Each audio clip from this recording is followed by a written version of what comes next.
afternoon and welcome to the next of our series of the Stargate franchise documentary. I'm delighted to be joined this evening by Bill Dow, who played the role of Bill Lee in Stargate as Stargate SG1. And I suppose, Bill, Stargate, I suppose it's got sort of fond memories because your wife is actually, Wendy Knoll, actually was played in Stargate as well. Yes, we've separated since, but yeah, it's great. There was a lot of good times on Stargate in all sorts of different ways. So yes, indeed.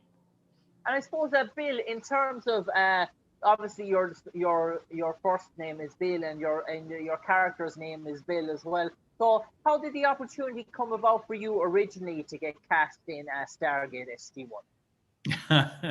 Well, the character for a long time was simply referred to as Dr.Lee, and it was actually one day with Richard Dean Anderson when we were doing, I don't even remember which episode, but at some point he just called me Bill in a take, and there was much consternation and people running around behind the camera. And can we do that? Can we do that? And then good old RDA, he just said, no, that's his name. And so that was my name from then on. But it was funny when the first audition I went to for Dr. Lee, there was myself and several young Asian women in the casting call. Yes. And I went in there and I could see everybody was reading for Dr. Lee. And I went out into the hallway and I phoned my agent and I said, I think I'm at the wrong place. This doesn't seem right. And she said, well, no, they asked to see you. So I said, okay, well, good. And so I went in and I was fortunate enough to win the role. So I was very happy about that. It was great. It's been a great show to be on. And yeah, no, I've really enjoyed it. So. Bill, when you're sitting in that waiting room and then you probably thoughts were going through your head when you heard the surname Lee, that's Japanese, Korean sort of name there. Is that when you're sort of going through your mind in terms of that your agent call had he got the description of the character wrong? Yeah, exactly. That's what I was thinking. And yeah, I mean, it's a familiar surname in all sorts of different places, but it seemed like they had a specific idea, although there was no reference in the script. It was just when I walked into that waiting room that I became kind of very self-conscious, both of my gender and my surname, And I suppose, Bill, in terms of Stargate, in terms of trying out for that role, had your agent made you aware of who else was signed on for the documentary? Had Richard Dean Anderson and Christopher Judge been cast already? So were you aware, or was it only until you were cast that you finally found out who was going to be involved in the project? Well, no, because I didn't join immediately. So the show had been on for a few years, few seasons before I joined. So I knew who was on it, but I did audition for the very first one for the gate supervisor that Gary Jones ended up playing. And I remember going in, it was a crazy audition. And it was just, Chevron 1 encoded, Chevron 2 encoded. And I was like, what am I supposed to do with this? But obviously not, I didn't do it right, whatever it was I was supposed to. But no, Gary's a good buddy of mine, and I was happy that he was on that. And he really turned it into something beyond just that. So it was great. I suppose, Bill, in terms of your own character, Dr. Lee, in terms of when you saw the script for the first time when he was described to you, what was your sort of take on him or patrol of him, and what sort of was going through your own mind and how you envisioned it? Well, I think I'm just trying to remember the first episode that I did, but I think it was a very kind of straightforward, just science analyst type of scientist guy, and I remember this. I can't think of the name of the episode right now, but we were out on location somewhere, and there was lines in the script and that Richard Dean Anderson was supposed to say, and he he didn't want to say them, and so there was a bit of a kerfuffle, and the director said, well, somebody's got to say the line. We got to move the scene forward. And Richard looked at me and he said, that guy will say him. I said, yeah, I'll say it. So right from the beginning, we had a pretty good relationship. I was able to accommodate his requests, but it was only after that I started to bring more humor into it. It took a while before I could get that to work. And it would usually surface in little ad libs and things that I would throw in at the end of a scene, or once there was a clean take, they'd kind of do another one for safety or something. And in that, I started to go off script a little bit and started to make some humorous comments, or allow myself to be a little bit more befuddled and stuff. And at one point, the writers came to me and they said, we really like what you're doing with the character, and we're gonna play that up. And I said, okay, well, that's great. I love it. And so the whole character kind of evolved. And I think working on different television series, I've found that the writers are very attuned, and they listen really carefully, and they watch everything, and they try to build the character and expand it so that just try to find the life that they can and try and get closer to you. So it's a really fun creative process. I suppose Bill, in terms of Stargate, I suppose a massive sort of franchise, big sort of production in terms of what it delivers in terms of sci-fi to enormous scale. Even being, I suppose, you had 1 or 2 seasons of shit were already in place, but when you arrived on the set and in terms of the shooting, we still probably taken back by the sheer enormity and the scale of the project. Yeah, definitely was a big project, and it occupied a lot of. There's a lot of kind of preset sound stages set up, and we shot it at a place called the Bridge Studios, just in Vancouver, and it was huge infrastructure, and that was all set up to go with that. So yeah, it was pretty impressive, that's for sure. And in terms of, obviously, you're portraying scenes in Stargate, and you're portraying roles.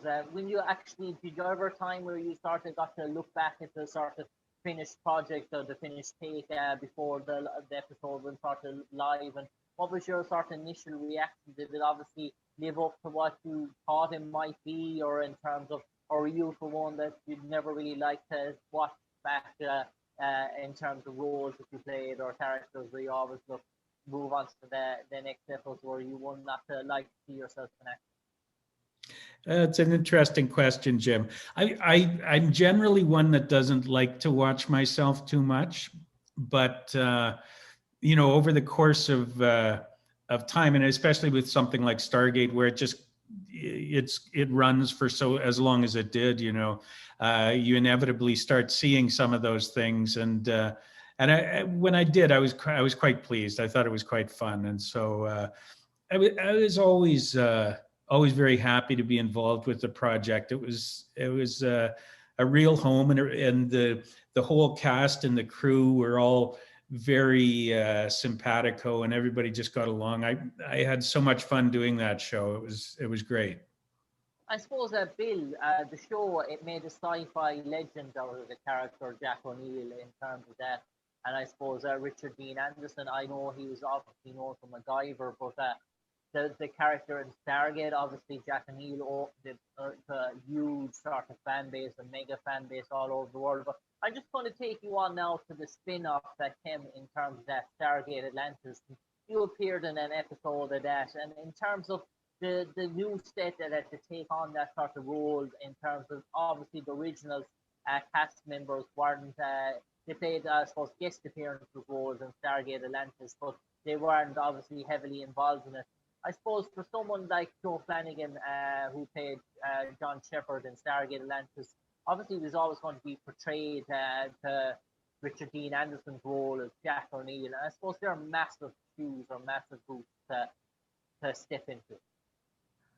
Oh yeah, I would think so. But Joe was a great guy too. I did a few episodes of Atlantis, and it was it was a different set, and they had their own kind of ethos, and but it was equally fun, you know. And Jason Momoa, of course, was on it, and he was a great guy. And you know, it did have a kind of a familiar feel to it, but it was just a few like a different components, right?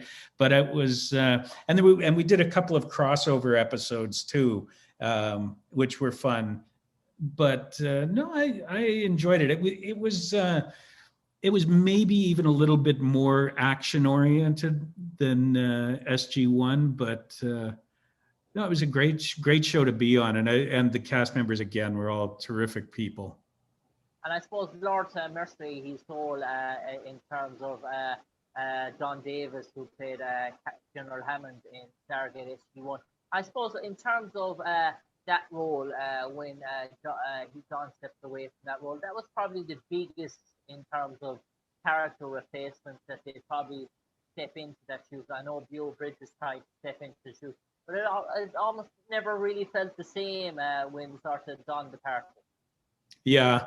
Yeah. I mean, Don had such a commanding energy, you know. I mean, he just in who he was. He was a very upright and forthright individual, and Bo had a different flair to him. I mean, he was more of a sage, I think, more of a kind of a kindly mentor type, whereas Don was very stern. I mean, still a mentor, but very strict and by the books. And yeah, so it was a change. And you know, it's one of those things that happens when you're on a long running series. There's the evolution that just kind of, it happens, you know. There's not much to be done about that, but both were great. I enjoyed working with both of them a lot. And I suppose Bill, in terms of looking at Stargate, is a fantasy sci-fi sort of universe, and obviously the Goa'uld, I don't even know today how to spell that.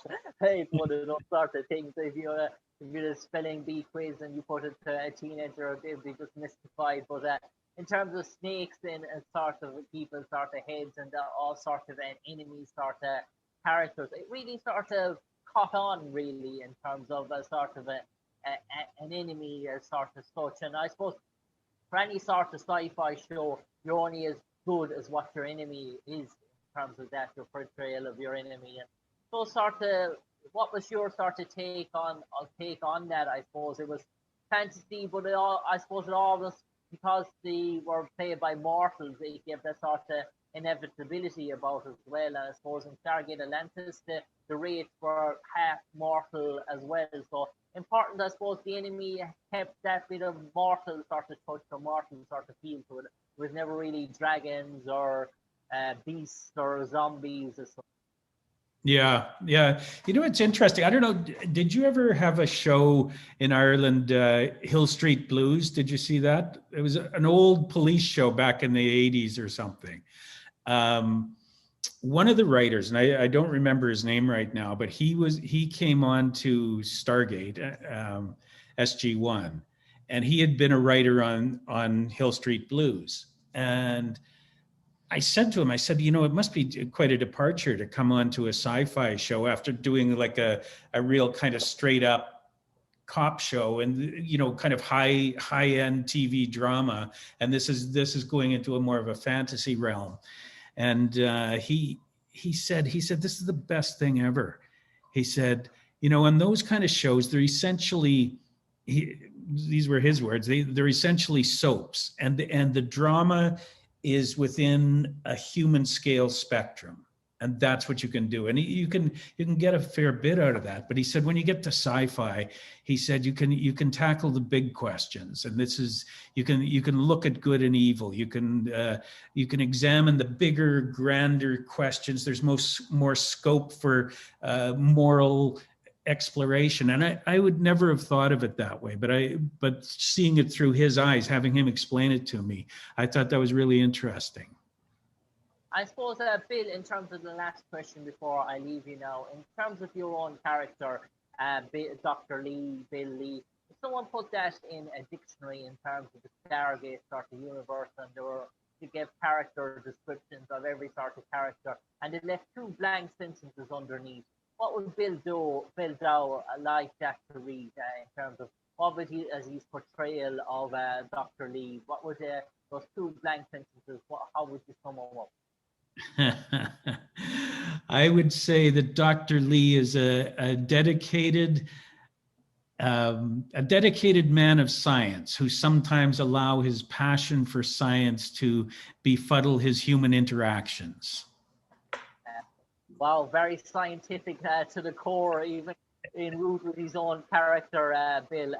Pleasure talking to you this evening, reliving your memories of your time in Stargate SG1. Obviously, a fan base all over the world, rerun in so many sort of TV series. So even to this day, you're probably striking a chord with audiences that weren't probably even born when it was released live in air. And I suppose being showed all over the world, it's probably one of those things that you're still, even to this day, so very proud of, that in terms of your own character, it seems to, and in terms of Stargate, it seems the whole universe, it will live on forever. Pleasure, Bill. Jim, thank you very much. It's been great chatting. It was really nice to chat, and I all the best in the future. And hi to everybody out there. Thank you for this opportunity. Cheers. Thank you, Bill. Okay. Cheers.